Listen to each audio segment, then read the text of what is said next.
कार्तिक मास महात्म्य कथा अथ 29वां अध्याय। राजा पृथु ने कहा, हे नारद जी, आप वेद शास्त्र तथा पुराणों के ज्ञाता हैं, सो कृपा करके यह बताइए कि किस देवता की कितनी कितनी परिक्रमा करनी चाहिए तथा उनका क्या फल है। यह वार्ता सुनकर नारद जी कहने लगे कि देवी की 1, सूर्य की 7, अग्नि की 7, गणेश जी की 3, शिव जी की आधी, पितरों की 3 अथवा 4 तथा विष्णु की 4 परिक्रमा होती हैं। इस संबंध में ब्रह्मा जी द्वारा कहा गया एक इतिहास सुनो, जो कि बृहस्पति जी तथा इंद्र का संवाद है। वैवस्वत मनवंतर में एक बार सब देवताओं सहित इंद्र ने बृहस्पति के पास जाकर उनसे पूछा कि हे गुरुदेव, ब्रह्म काल से पहले यह सृष्टि कैसी थी, इंद्र आदि देवगण कैसे थे तथा उनका क्या कर्म था। यह सुन बृहस्पति जी कहने लगे, उस समय की बात तो हम भी नहीं जानते, क्योंकि उस काल को बीते अब तक 6 मनवंतर हो चुके हैं, परंतु आपकी ही नगरी में एक सुधर्मा नाम वाला है, वह सब कुछ बता सकता है, अतएव उसके पास चलिए। तब इंद्र आदि सब देवताओं को साथ लेकर बृहस्पति जी सुधर्मा के पास आए। सुधर्मा ने गुरु जी सहित इंद्र आदि देवताओं का यथाविधि पूजन व आदर सत्कार किया। इंद्र सुधर्मा की राज्य लक्ष्मी तथा वैभव देखकर दंग रह गया। फिर उसने पूछा कि हे सुधर्मा, इतनी राज्य लक्ष्मी तथा वैभव तुम्हें कैसे प्राप्त हुआ?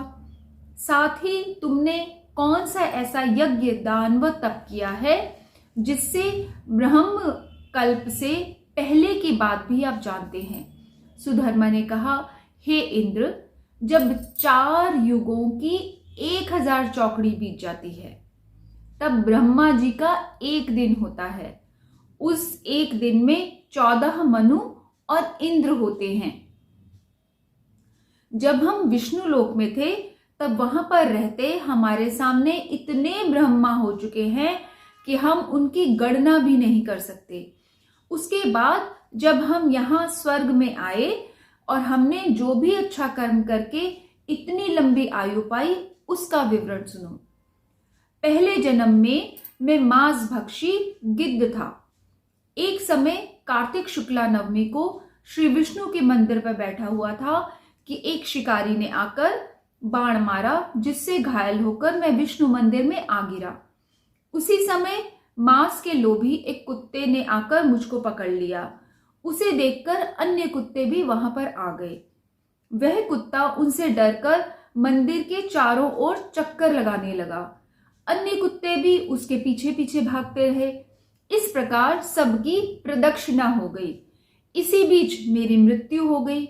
अब प्रदक्षिणा से भगवान अत्यंत प्रसन्न हुए और मुझको अपना परम पद दे दिया। यह बात सुनकर इंद्र अत्यंत प्रसन्न हुआ और उन्होंने भी विधि पूर्वक भगवान का पूजन व प्रदक्षिणा की। नारद जी कहते हैं, हे राजन, कार्तिक शुक्ला नवमी सत्ययुग की आदि तिथि है। उस दिन भगवान की पूजा, प्रदक्षिणा, व्रत, दान, तप तथा यज्ञ करने से कई गुना फल मिलता है। यदि कार्तिक कृष्णा नवमी को मथुरापुरी में जाकर भगवान का पूजन व प्रदक्षिणा की जाए तो उससे अनंत फल की प्राप्ति होती है। प्रदक्षिणा करने में जितने पग उठते हैं, उसके उतने ही कुल बैकुंठ में वास करते हैं। यदि मथुरापुरी बहुत दूर हो तो अन्य किसी धार्मिक स्थान पर जाकर प्रदक्षिणा करें।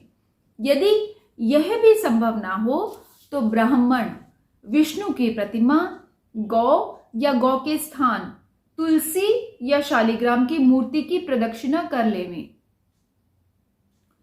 समुद्र सहित संपूर्ण पृथ्वी की परिक्रमा करने से जो फल प्राप्त होता है, वही तुलसी या शालिग्राम की प्रदक्षिणा करने से प्राप्त हो जाता है। कार्तिक शुक्ल पक्ष की नवमी को गौ, ब्राह्मण, देव मंदिर, तुलसी वन, साधु, वैरागी, परमहंस यानी जीवन मुक्त, गृहस्थ, वेद, उपवेद तथा पुराण ये सब ग्राम में ही वास करते हैं। इसलिए ग्राम की प्रदक्षिणा करनी हो तो प्रातः काल उठकर शौच, स्नान आदि नित्य कर्म से निवृत्त होकर कमंडल हाथ में ले ओम नमो भगवते वासुदेवाय मंत्र का जाप करता हुआ सूर्य उदय होने से पहले ही आरंभ करे। ब्राह्मण देव स्थान, तुलसी तथा शालिग्राम की मूर्ति की परिक्रमा सूर्योदय के बाद भी कर सकते हैं। इति 29वां अध्याय। ओम नमो भगवते वासुदेवाय।